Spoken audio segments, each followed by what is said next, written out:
महरौली विधानसभा से बीजेपी प्रत्याशी गजेंद्र यादव की चुनावी सभा कालूराम चौक पर रखी गई, जिस सभा को संबोधित करने के लिए दक्षिणी दिल्ली के सांसद रामवीर सिंह बिधूड़ी पहुंचे, पूर्व निगम पार्षद वसंत कुंज से मनोज महलावत पहुंचे, साथ ही भाजपा नेता रूबी फोगाट यादव पहुंची और तमाम बीजेपी के नेता और कार्यकर्ताओं के साथ साथ महरौली विधानसभा क्षेत्र के तमाम लोग पहुंचे। तस्वीरें हम आपको दिखा रहे हैं। देखिए किस तरीके से यहाँ पर कड़ाके की सर्दी जिस तरीके से राजधानी दिल्ली में पड़ रही है, लेकिन राजनीति जो है वो गर्माती जा रही है क्योंकि चुनाव की तारीख नज़दीक आ रही है। महरौली विधानसभा में गजेंद्र यादव को लगातार जो है लोगों का समर्थन मिल रहा है और इसी वजह से उनको सुनने के लिए और उनको समर्थन देने के लिए महरौली विधानसभा के तमाम कार्यकर्ता और वोटर जो है उनके सहयोग में यहाँ पर पहुँचे, जिसकी हम तस्वीरें दिखा रहे हैं। यहाँ पर देखिए किस तरीके से जो दक्षिणी दिल्ली के सांसद हैं उनका स्वागत भी जो है वो यहाँ पर किया गया और जिस तरीके से उन्होंने चुनावी सभा को संबोधित किया। सभा के दौरान उन्होंने आम आदमी पार्टी पर भी तंज कसा क्योंकि आम आदमी पार्टी ने पिछले 10 सालों में जिस तरीके से दिल्ली के जो हालात कर दिए हैं वो बेहद ख़राब हो चुके हैं और इसीलिए उन्होंने कहा कि भाजपा को लाएं क्योंकि भाजपा बेहद ज़रूरी है, क्योंकि भाजपा ही जो है लोगों के हित के लिए काम कर रही है। लगातार केंद्र सरकार जो है केंद्र में जो काम कर रही है उससे सभी लोगों को सुविधा मिल रही है और दिल्ली में भी जब डबल इंजन की सरकार हो जाएगी और महरौली से गजेंद्र यादव को आप लोग जीत कर भेजेंगे तो डबल इंजन की सरकार से यहाँ पर काम होगा। महरौली में लगातार जो कई सालों से जो रुके हुए काम हैं और जिस तरीके से जो बदहाली की ज़िंदगी लोग जी रहे हैं उस बदहाली से लोगों को निजात मिलेगी। आइए अब आपको सुनाते हैं कि इस चुनावी सभा में क्या क्या मुख्य बिंदु थे जिन पर यह चर्चा करी गई और किस तरीके से वोटरों को अपनी तरफ जोड़ने के लिए लगातार जो है नेता प्रयास कर रहे हैं, वो हम आपको सुनवाते हैं। पार्किंग की आएंगे, मैं आपको इस मंच के माध्यम से आश्वस्त करती हूँ मल्टी स्टोरी पार्किंग वहां पर दी जाएगी आप लोगों को। सारी पार्किंग की समस्याएं जब समाधान वहां पर हो जाएगा तो जो भाई भाई में पड़ोसी में जो एक प्रेम है और आजकल झगड़े हो जाते हैं पार्किंग जैसी छोटी सी चीज के ऊपर, वो भी झगड़े बंद हो जाएंगे। परस्पर प्रेम के भाव को मन में लेके वो आपस में वहां पर रहने लग जाएंगे। हमारे यहाँ पर मैं मेरे भाई की तरफ से आज आपको आश्वस्त करती हूँ कि जिस यूजीआर के अंदर आम आदमी पार्टी सरकार के मुख्यमंत्री तक आकर 3 बार नारियल फोड़कर जा चुके हैं, मेरे भाई यहाँ से विधायक बनते ही उस यूजीआर में पानी लेकर आएंगे और मेरे गांव की पानी की समस्या का समाधान हो जाएगा। तो हमें 12 बोरवेल की जरूरत नहीं है क्योंकि बोरवेल की जरूरत तब पड़ेगी जब यूजीआर में पानी ना हो, लेकिन मेरे भाई जब यहाँ से यूजीआर में पानी पहुंचा देंगे तो हमारे उस गाँव की पानी की समस्या का समाधान हो जाएगा। ये हुई हमारे महरौली की बात। वसंत कुंज के लोग जब मिलते हैं, साकेत के लोग करते थे, कोई दुर्घटना हो जाती तो महरौली का नाम बदनाम होता कि नहीं होता? क्योंकि महरौली का नाम तो शराब घोटाले में हवाला के पैसे इधर उधर करते हुए आदमी पार्टी का विधायक उम्मीदवार है महरौली का नाम।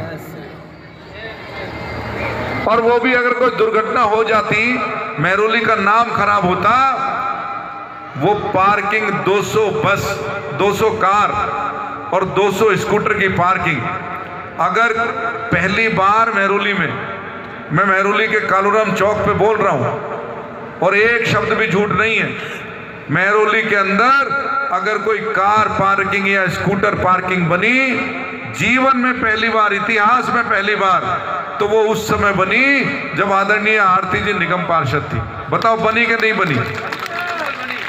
और उस पार्किंग का भी बुरा हाल किया हुआ है। हमने पार्किंग बनाई जनता के लिए और इन्होंने उसी पार्किंग का हिस्सा कब्जा कर अपने लिए शीश महल बनवाया, क्योंकि ये शीश महल बनाने वाले का चेला है। वो शीश महल बना रहे हैं, गोल्ड प्लेटेड सीट लगवा रहे हैं टॉयलेट में और ये शीश महल बना रहे हैं जनता की पार्किंग पे कब्जा करके। शर्म आनी चाहिए साथियों। 2.5 साल में 125 या 30 से ज्यादा सड़कें महरौली में बनी और आप सब गवाह हो। अगर मैं सच बोल रहा हूं तो तालियां बजा देना और झूठ बोल रहा हूं तो मत बजाना। सुन लो, पहले आप सब गवाह हो कि वो सारी की सारी सड़कें आपके मोहल्लों में रात को, उसकी छाती 56 इंच की रहती है। वो ये कहता है कि गजेंद्र यादव यहाँ पे धरने पे बैठा रहा इसी कालूराम चौक पे, और उस कार्यकर्ता को जब तक न्याय नहीं दिलाया तो गजेंद्र यादव यहाँ से हिला नहीं, सबको पता है। साथियों, मैं आपके साथ हूं और पूरी ताकत से, जैसे आप पूरी ताकत से मेरे साथ हो ना, न सुबह देखते हो, न दिन देखते हो, न रात देखते हो, लगातार लगे रहते हो। कहीं किसी गले मोहल्ले में उनके भाषण को सुना है और उनका भाषण महरौली विधानसभा के विकास पर केंद्रित रहा है। श्री गजेंद्र यादव जी दिल्ली प्रदेश भारतीय जनता पार्टी के उपाध्यक्ष भी हैं और श्री गजेंद्र यादव जी को महरौली विधानसभा से भारतीय जनता पार्टी के उम्मीदवार, देश के यशस्वी प्रधानमंत्री आदरणीय श्री नरेंद्र मोदी जी की उपस्थिति में उनको बनाने का फैसला किया। सभी पार्टी के सम्मानित कार्यकर्ता श्री गजेंद्र यादव जी को चुनाव जिताने में अपना भरपूर सहयोग कर रहे हैं। मैं पार्टी के कार्यकर्ताओं के प्रति बहुत बहुत आभार व्यक्त करना चाहता हूं। श्री गजेंद्र यादव जी ने कहा कि मेरा 55 साल का राजनीतिक जीवन है। 1970 से लेके अभी 2025 आ गई है। मैं 4.5 साल तक दिल्ली विधानसभा में नेता प्रतिपक्ष भी था। श्री अरविंद केजरीवाल दिल्ली के मुख्यमंत्री थे और मैंने नेता प्रतिपक्ष बनने के बाद एक ही बात श्री अरविंद केजरीवाल को कही थी कि केजरीवाल जी, मैं विरोध के लिए विरोध नहीं करूंगा, मेरा रचनात्मक विरोध होगा। यदि सरकार कोई अच्छा कार्य करेगी तो मैं सरकार का अभिनंदन भी करूंगा, स्वागत भी करूंगा, और यदि सरकार अपने वायदों को पूरा नहीं करेगी तो मैं इस विधानसभा के अंदर आपकी आंख में आंख डालकर आपकी सरकार को एक्सपोज भी करूंगा। अरविंद केजरीवाल जब दिल्ली में नई एक्साइज पॉलिसी लाए, आप सब लोगों ने विधानसभा के अंदर जो भाषण मैंने दिया था, मैंने उनसे आग्रह किया था, अरविंद केजरीवाल जो नई एक्साइज पॉलिसी आप लाए हैं, दिल्ली बर्बाद हो जाएगी, दिल्ली का युवा बर्बाद हो जाएगा। तो अरविंद केजरीवाल ने कहा था कि नई शराब नीति के लागू होने से दिल्ली सरकार की आय बढ़ जाएगी, और साथ में यह भी कहा कि दिल्ली की महिलाओं को, युवाओं को आसानी से शराब सुलभ हो जाएगी, और शराब बेचने का समय रात 10 बजे से बढ़ाकर रात 3 बजे तक कर दिया। 21 ड्राई डेज होते थे, उनकी संख्या घटाकर 3 कर दी गई।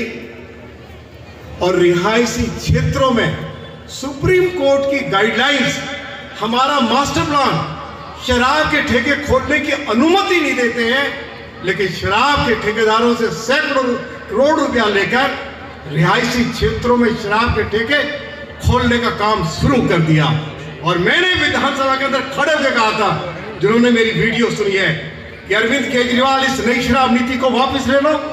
रिहायशी क्षेत्रों में शराब के ठेके खोलकर आप दिल्ली के युवाओं को बर्बाद करोगे।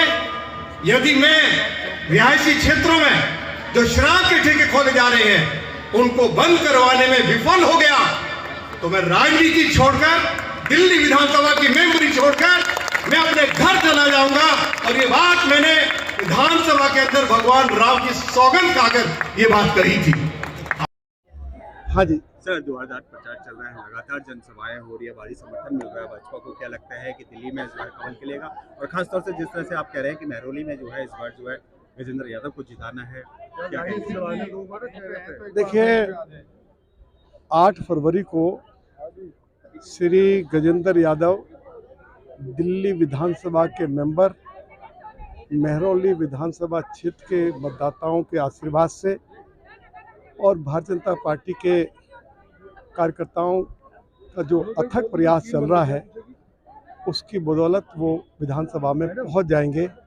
दिल्ली में भारतीय जनता पार्टी सरकार बनाने जा रही है। मैं बार बार कह चुका हूं कि कम से कम 50 सीट से ज़्यादा सीटें दिल्ली विधानसभा में भारतीय जनता पार्टी को मिलने जा रही है। दिल्ली की स्थिति बहुत ख़राब है। अरविंद केजरीवाल ने भी इस बात को स्वीकार किया है कि हम दिल्ली के लोगों को पीने का पानी नहीं दे पाए, हम यमुना की सफाई नहीं कर पाए, हम दिल्ली में पेरिस और लंदन वाली सड़कें नहीं दे पाए। ये उन्होंने स्वयं स्वीकार किया है। और मैं बार बार एक ही बात कहता रहा हूँ कि दिल्ली में जो नई शराब नीति लाई गई उससे भी दिल्ली को लगभग 3000 करोड़ रुपए का घाटा हुआ। पिछले 10 सालों में अरविंद केजरीवाल की सरकार दिल्ली में कोई एक नया कॉलेज नहीं बना पाई, कोई एक नया हॉस्पिटल नहीं बना पाई। लगभग 78 स्कूल्स को बंद कर दिया गया। आज हमारे स्कूल्स में कॉमर्स और साइंस की पढ़ाई नहीं है। 60% स्कूल्स में हमारे प्रिंसिपल और वाइस प्रिंसिपल नहीं है। आज हमारे स्कूल्स में 25,000 टीचर्स की कमी है। 22,000 हमारे गेस्ट टीचर्स को नियमित करने की बात कही गई थी। लगातार उनको नौकरी से निकाला गया, लेकिन किसी एक भी गेस्ट टीचर को नियमित नहीं किया गया है। तो दिल्ली में ट्रैफिक व्यवस्था को ठीक करने के लिए अरविंद केजरीवाल दिल्ली को एक नया फ्लाईओवर नहीं दे पाए। तो दिल्ली की स्थिति बहुत ख़राब है। दिल्ली दुनिया की सबसे ज़्यादा प्रदूषित राजधानी पिछले 10 सालों में अरविंद केजरीवाल ने बना दी है। हमारा सीवरेज सिस्टम पूरी तरह से बर्बाद हुआ पड़ा है। हमारा पब्लिक ट्रांसपोर्ट सिस्टम पूरी तरह कोलैप्स हो गया। हम एक भी बस डीटीसी के लिए नहीं खरीद पाए। आज हमारी माताएं बहनें बस स्टैंड पर घंटों घंटों डीटीसी की बसों के इंतजार में खड़ी रहती हैं। हम आभारी हैं देश के प्रधानमंत्री श्री नरेंद्र मोदी जी का कि उन्होंने दिल्ली को 1600 इलेक्ट्रिक बसें मुफ्त दी हैं।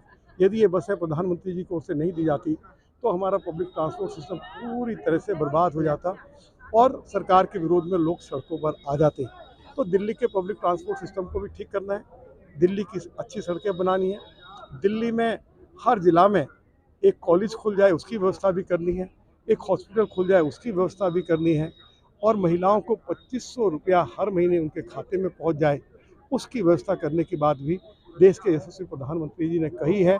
और प्रधानमंत्री जी की ओर से हमारी पार्टी के राष्ट्रीय अध्यक्ष आदरणीय श्री JP नड्डा जी ने जब मैनिफेस्टो का फर्स्ट पार्ट जारी किया तो उसमें दिल्ली के लोगों से ये कमिटमेंट की गई है, दिल्ली की महिलाओं से कमिटमेंट की गई है 21,000 रुपया गर्भवती महिलाओं को, अटल कैंटीन कि हमारे गरीब लोगों को 5 रुपये में पौष्टिक भोजन उपलब्ध हो सके, इसकी व्यवस्था भी की गई है। अनेक जनऔषधि केंद्र भी मोदी जी की सरकार ने खोले हैं जिससे कि लोगों को सस्ती दवाएं मिल सकें।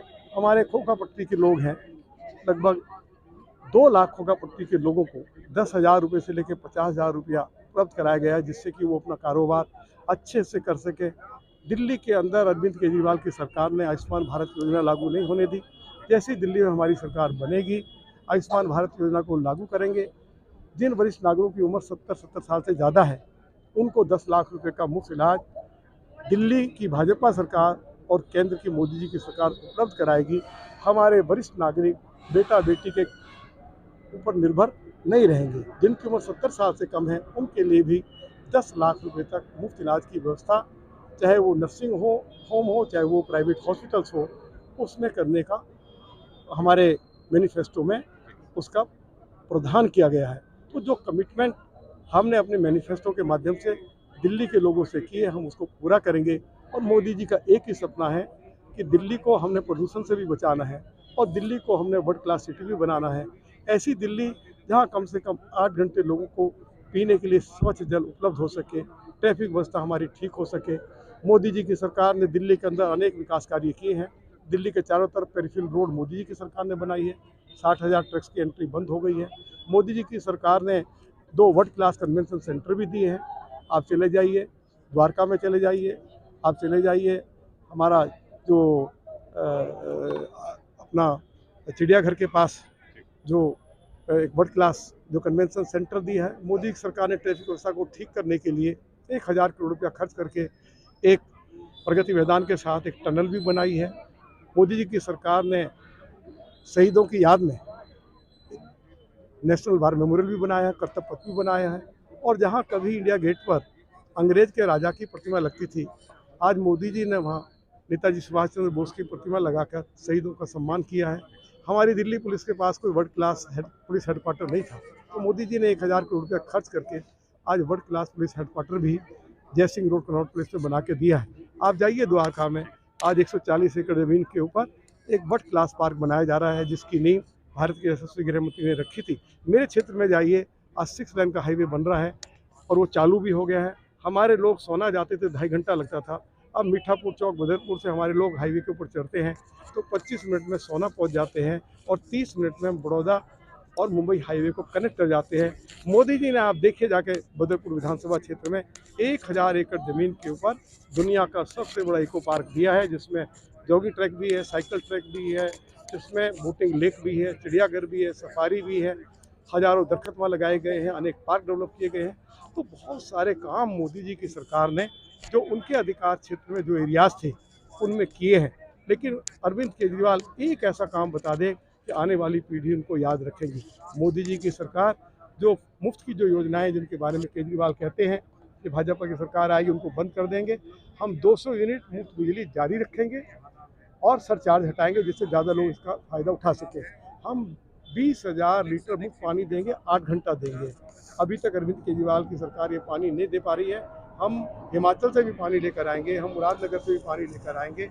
महिलाओं को आसानी से बस सुलभ हो सके, बस उनको बस स्टैंड पर मिल जाए, 10 मिनट में मिल जाए, तो दिल्ली के लिए कम से कम 10,000 इलेक्ट्रिक बसें लाएंगे, जिससे कि पब्लिक ट्रांसपोर्ट सिस्टम हमारा इम्प्रूव कर जाए और एक हम दिल्ली को एक world class public transport system दे सकें, जिससे कि हम ये कह सकें, शान के साथ कह सकें कि मोदी जी के मार्गदर्शन में दिल्ली जो है वर्ल्ड क्लास सिटी बनने के मार्ग पर तेजी से चल पड़ी है। ऐसा लोग 1 साल के अंदर महसूस करेंगे। जिस तरीके से जो सभा में आपको समर्थन मिला, क्या कहेंगे? महरौली बहुत ज़्यादा त्रस्त है, क्योंकि 10 साल कांग्रेस पार्टी और 10 साल आम आदमी पार्टी को देखकर महरौली ने बहुत बड़ी गलती करी है। आज जब ये चुनाव होने जा रहा है तो हम जब गली गली में, मोहल्ले मोहल्ले में जाते हैं तो वो पीड़ाएं सामने आती है। 50-50 हज़ार और 1-1 लाख रुपए देकर BSCS के मीटर लग रहे हैं। सारी सड़कें टूटी पड़ी हैं, सारी नालियां टूटी पड़ी हैं। कहीं किसी के घर में पानी नहीं आता, कहीं किसी के घर से वेस्ट वाटर सीवर के माध्यम से बाहर नहीं जाता और सभी इतने परेशान हैं कि महरौली की जनता ने ये तय कर लिया है कि भारतीय जनता पार्टी के उम्मीदवार और मोदी भक्त गजेंद्र यादव को इस बार चुनाव में जिताकर विधानसभा भेजना है, क्योंकि डबल इंजन की सरकार के साथ साथ तीसरा इंजन महरौली विधानसभा का भी महरौली के लोग लगाना चाहते हैं। इसीलिए इतना बड़ा जनसमर्थन, इतना बड़ा जनसैलाब यहाँ पर उभर कर कालूराम चौक पर एकत्र हुआ। जिस तरीके से मुद्दों की बात की जाए, क्योंकि आप यहाँ पे पहले भी आपकी धर्मपत्नी पार्षद भी रह चुकी हैं और महरौली के साथ साथ अगर बाकी जो एरिया है पूरी विधानसभा का, किस तरीके की समस्या आप देख रहे हैं, उसका समाधान कैसे करें? महरौली जो विधानसभा है उसमें बहुत पॉश एरिया भी है, वसंत कुंज और साकेत, हरचरण बाग, और बहुत निचला तबका भी रहता है। हमारा बहुत 3-4 कैंप हैं, ग्रामीण एरिया भी है, किशनगढ़ गांव है, मसूदपुर है, लाड़ोसराय है, बीरसराय है, कटवारिया सराय है। सभी जगह जहां पर नए मकान बने हैं सरकारी क्वार्टर्स को छोड़कर, उन सभी स्थानों पर मीटर लगने की बहुत बड़ी समस्या है। सभी विधानसभा में जिनके घरों में बच्चे पैदा हुए और उनके नाम वे राशन कार्ड में चढ़वाना चाहते हैं, तो बड़ी शर्म की बात है कि 10 साल से राशन कार्ड में नाम नहीं चढ़ पा रहा है। राशन कार्ड बनना तो दूर की बात है। सभी जगह के जितने भी गांव हैं, जो गांव के नाम मैंने आपको बताए, वे सब गांव की सड़कें टूटी हुई हैं। उन सड़कों पर पानी बहता रहता है। जितनी भी हमारी माताएं, बहनें या परिवार के लोग, वे घर से निकलते हैं, एक बार कपड़े पहन के निकलते हैं तो उन्हें दोबारा वे कपड़े बदलने पड़ते हैं, क्योंकि कीचड़ इतना है। जो हमारे सीनियर सिटीजन हैं वे रास्तों पर चल नहीं पा रहे हैं। उनको डर लगता है कि कब आवारा पशु या ये टूटे हुए जो सड़कें हैं, उन टूटे हुए सड़कों से गिर जाएं और आवारा पशु उनको मार दें, उनको क्षतिग्रस्त कर दें। केजरीवाल साहब ने कहा था कि विधानसभा के साथ साथ मुझे MCD भी दे दो, तो मैं ये कूड़े के पहाड़ हटाऊंगा। मैं आपको बताना चाहता हूं कि महरौली विधानसभा के अंदर लगातार कूड़ेदान, गंदगी और कूड़े के पहाड़ बढ़ते जा रहे हैं। ये सभी बातों से यहाँ के लोग परेशान हैं और वे स्वतः यहाँ पर परिवर्तन चाहते हैं और छत्तीस बिरादरी का सहयोग, समर्थन वो भारतीय जनता पार्टी के उम्मीदवार के नाते मेरे साथ है।